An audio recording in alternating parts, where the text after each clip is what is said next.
Bom dia, galera do terceiro ano, tudo bem? Essa aula aqui que eu estou fazendo é para vocês, alunos do Colégio Santo Inácio. Quem está falando aqui é o professor Cláudio, professor de Química que divide a cadeira lá com o professor Mazei. Espero que todos vocês estejam bem. Espero também que os pais, os avós, que todo mundo esteja de paz, de boa aí, tá legal? E enfim, deixa eu falar uma coisa para vocês, galera. Essa apresentação aqui que eu estou mostrando para vocês, ela faz parte do cronograma de postagens de videoaulas que foi feito pela coordenação do colégio. E como previsto, eu estou postando essa minha videoaula aqui hoje, que é quinta-feira, dia 16 de abril, ok?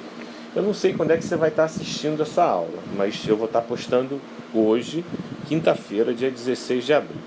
Lembrando também, isso é muito importante, tá? E eu queria que vocês prestassem muita atenção nisso com um certo carinho especial, né? Lembrando para vocês que essa videoaula aqui, ela vai habilitar um fórum para que vocês possam colocar os seus comentários, dúvidas e contribuições, tá legal? Por que isso é importante, galera? Porque será em cima desses comentários, dúvidas e outros tipos de contribuição que vocês possam fazer, que a gente vai elaborar a nossa live, que vai ocorrer somente dia 30 de abril, né? Aí você fala assim, 30 de abril, daqui a 2 semanas? De fato daqui a 2 semanas, por quê? Porque semana que vem, que é dia 23, né? Quinta, dia 23, vai ser feriado, galera. Então assim, a gente não vai ter aula, então você vai ter aí 2 semanas para tirar suas dúvidas. Enfim, fazer algum comentário. E aí deixa eu explicar como é que vai funcionar isso, né? Essa apresentação ela tem alguns exercícios resolvidos e tem teoria. O que eu vou falar com vocês, porque eu também preciso ser breve, né, nessa apresentação, porque a gente sabe que ninguém consegue ficar vendo uma apresentação de 50 minutos direto, 40 minutos, enfim, é muito longo, né? Eu acho que 15 a 20 minutos, os estudiosos dizem aí que acho que é o tempo médio das que as pessoas conseguem se conectar realmente com um determinado vídeo. Então, eu vou fazer essa apresentação para vocês, mas fundamentalmente enfocando a parte teórica. Os exercícios eu vou deixar para você ver se consegue resolver sozinho, mas eles já estão resolvidos, então na verdade não só resolver, mas entender a resolução também, né? Mas também não entendendo, posta lá no fórum que não entendeu, tá bom? E com isso eu passo toda a teoria e aí a gente consegue deixar os exercícios para a nossa próxima videoaula, que aí no caso seria uma videoaula live, tá bom? Bom, então vamos lá. Lembrando que eu já fiz 3 vídeos, né? São vídeos de 15 a 20 minutos cada um, explicando grande parte do funcionamento da tabela periódica, a sua importância, como ela cresceu historicamente. E a gente parou no último videozinho nesse exercício aqui, que fala da relação dos raios, né, entre átomos e íons, sejam esses íons positivos ou negativos. Teve um pessoal lá que tirou umas duvidazinhas sobre isso, foi Luísa, Catarina, Isabela, João e mais uma galera. Essas dúvidas elas vão aparecer na nossa aula de hoje, live, se é que já não apareceram, né? Dependendo da hora que você está vendo essa aula. E se você também tiver mais dúvida, não tem problema, coloca lá que eu posso retornar isso na nossa próxima aula, ok? Então daqui a gente caminha. Pois bem, eu queria falar para vocês que as propriedades, né, as propriedades periódicas, elas têm como base a propriedade inicial, que é a propriedade mais importante, que é a do raio. Basicamente, o raio de um átomo vai definir todas as outras características, ok? E a primeira propriedade que a gente vai estudar depois do raio é o que a gente chama de energia de ionização. Pessoal, a energia de ionização é uma energia que está associada, essa energia de ionização, à perda de um elétron de um determinado átomo. Tudo bem que aqui fala sobre estado fundamental, gasoso, isolado, mas assim, a grosso modo, para a gente poder entender, é a energia que um átomo necessita para perder o seu último elétron. E isso é o que a gente chama de primeira energia de ionização. Quando esse átomo perde esse elétron, ele se acaba se transformando numa outra espécie. Que eu acho que você já sabe, né? Átomo, quando perde elétron, transforma-se no quê? Quem respondeu cátion acertou. Basicamente é esse processozinho aqui, você está vendo? Por exemplo, o sódio. O sódio, quando recebe uma quantidade de energia, que eu estou chamando de aí de energia de ionização, ok? Ficou ok para todo mundo? Tranquilo? Beleza. E aí, quando ele recebe essa energia de ionização, essa energia é suficiente para arrancar um elétronzinho do sódio, fazendo com que esse sódio não seja mais um átomo, e sim um cátion. Porque, você sabe, se espécies perdem elétrons, elas ficam positivas, ok? O importante é a gente perceber que essa energia de ionização, como eu destaquei nessa seta aqui, né, ela está situada do lado dos reagentes. E o que significa isso, galera? Significa que esse processo é um processo que absorve energia. Você lembra qual é o nome? Deve lembrar sim, porque o Mazei acabou de dar essa matéria para vocês. Qual é o nome dos processos que absorvem energia? Quem respondeu endotérmico acertou novamente. E processos endotérmicos, eles têm uma característica gráfica, lembra disso? Em relação à energia de reagente e produto? Qual é a característica? Perfeito, a característica é que a energia dos reagentes, que no caso aqui é o átomo, é menor que a energia dos produtos, que no caso aqui é o cátion. Então a gente pode dizer que os processos envolvendo energia de ionização, que na verdade é uma transformação de um átomo num cátion, são processos endotérmicos. O que eu estou fazendo aqui, galera? O que eu estou fazendo é conectando um conteúdo lá de primeiro ano com outro conteúdo aqui de terceiro ano. Isso é importante porque essas conexões provam que a química é um contexto geral. Não são coisas separadas, não são assuntos estanques, ok? Então, essa energia de ionização aqui, ela está associada à transformação de um átomo num cátion e sempre, ou pelo menos quase sempre, normalmente, vai ser um processo endotérmico. O que a gente agora precisa discutir é qual é a relação que eu tenho sobre o valor da energia de ionização e o tamanho de um átomo. A relação é simples, porque se você tem um átomo que tem um tamanho, digamos assim, significativo, você pode dizer que o último elétron dele, aquele elétronzinho que está lá na ponta da eletrosfera, ele vai ficar meio que livre, ele não vai ter tanta interação com o núcleo em função dessa distância. Não se esqueça, esse é um átomo grande, ok? Com isso, a sua retirada do elétron, acaba ficando bem mais fácil. Logo, a energia necessária vai ser uma energia bem menor quando você compara com um átomo pequeno. Quando você tem um átomo pequeno, esses elétrons estão mais próximos ao núcleo e por isso eles estão mais, digamos assim, fortemente ligados ao núcleo, fazendo com que você necessite de uma demanda muito maior de energia. Então a gente percebe o seguinte, que quanto maior o átomo, mais fácil é sair esse elétron, ou seja, menor é a energia. Maior átomo, menor energia. Essa relação é o quê? Diretamente ou inversamente proporcional, pessoal?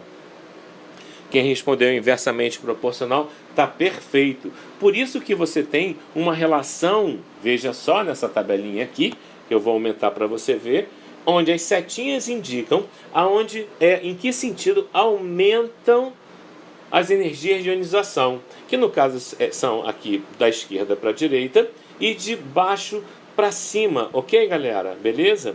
Bom, deixa eu falar uma coisa para você. Até agora a gente só discutiu a primeira energia de ionização, que na verdade é a energia que está associada à saída do primeiro elétron, do elétron mais afastado.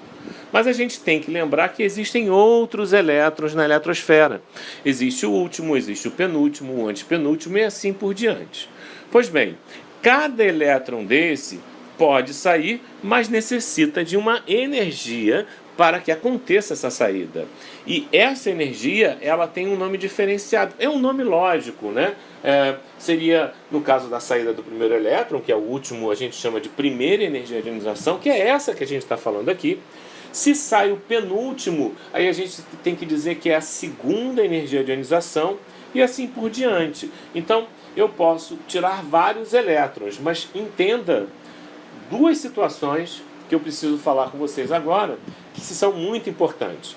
A primeira situação é que sempre a saída dos elétrons subsequentes são mais difíceis do que os elétrons anteriores. Traduzindo, se você tem, por exemplo, o magnésio perdendo o primeiro elétron, como está aparecendo nessa figura aqui, o segundo ou o terceiro, por isso que eu chamo de primeira energia de ionização, segunda e terceira, a terceira energia de ionização vai ser a energia com o maior valor agregado. Por quê?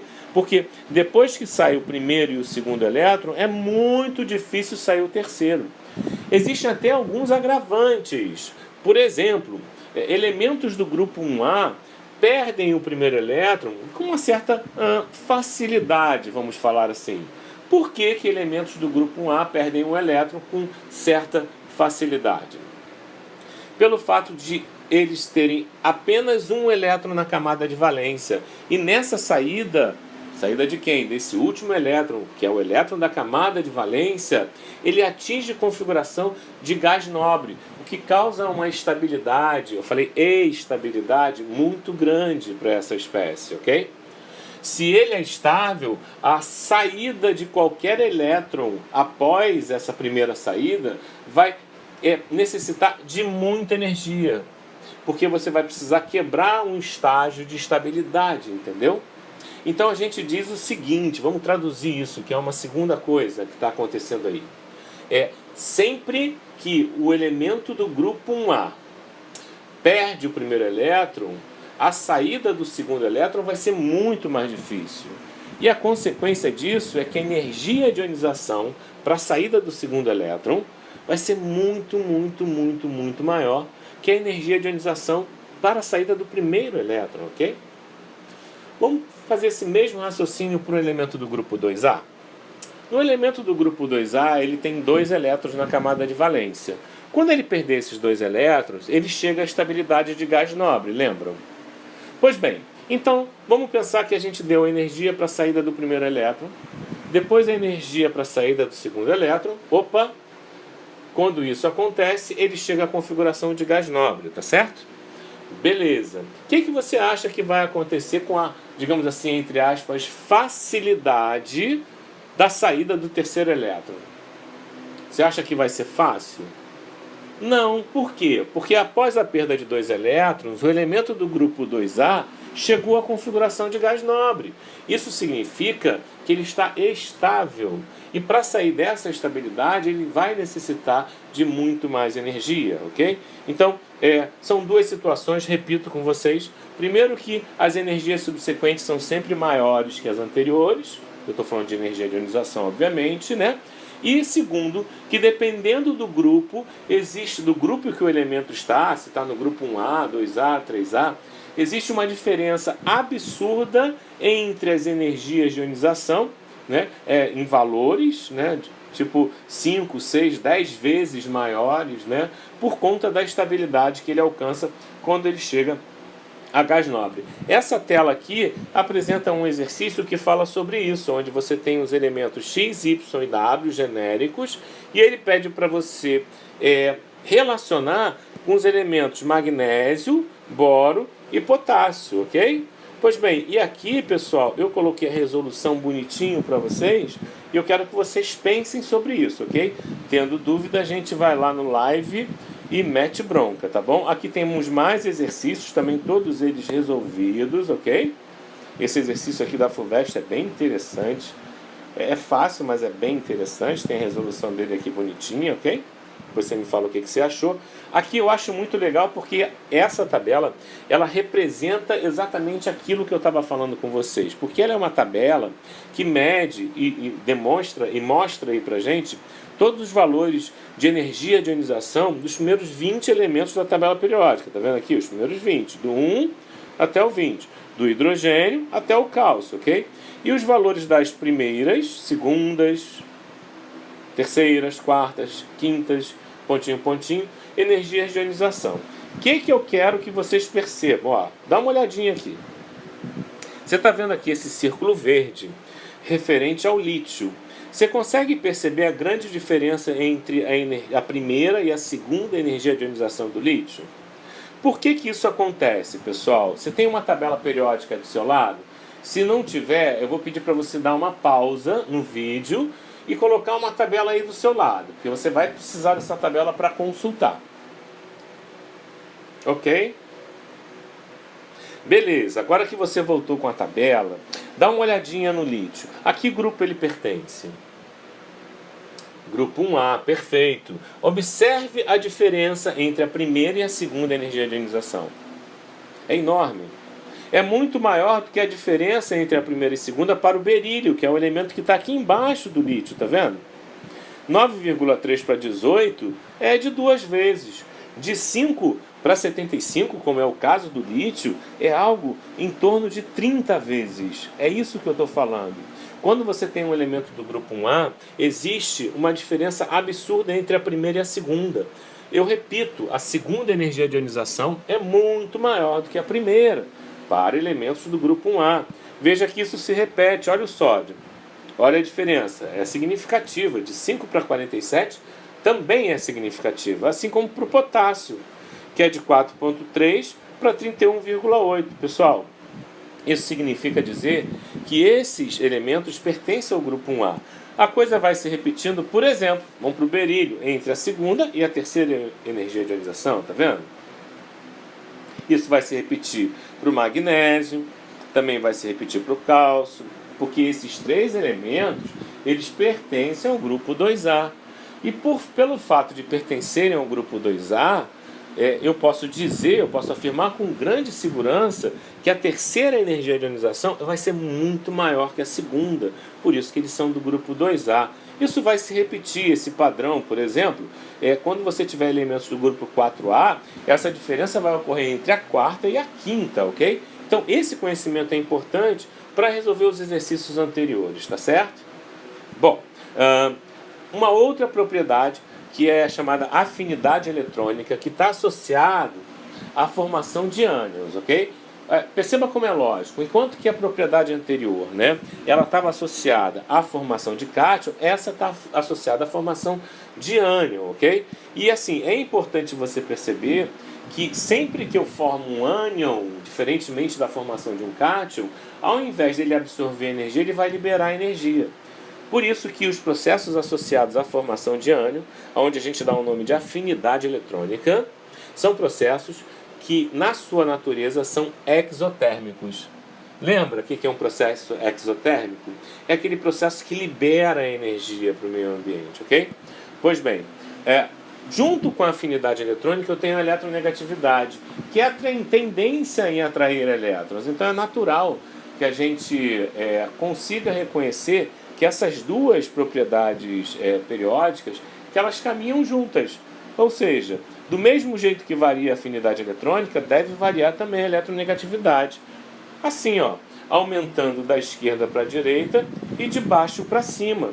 Basicamente, o que a gente pode dizer é o seguinte: quanto menor um átomo, mais ele vai atrair um elétron. Por isso que os menores átomos têm os maiores valores de eletronegatividade, como, por exemplo, o oxigênio, o flúor e o cloro.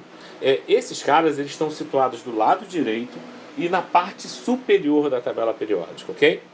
E por último, a gente tem a quinta propriedade periódica, que não é tão importante, o pessoal inclusive tem deixado de falar muito sobre ela, que é o caráter metálico, que é o fato dele ter boa, digamos assim, facilidade em não ficar com o elétron próximo dele. É como se fosse o contrário da eletronegatividade.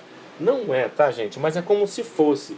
E sendo o contrário, a sua relação de variação também tem que ser inversamente proporcional, ok? Pois bem, então, isso aí com isso, basicamente, termina o assunto tabela periódica. Aqui eu tenho os exercícios, inclusive, da UERJ com resolução, ok?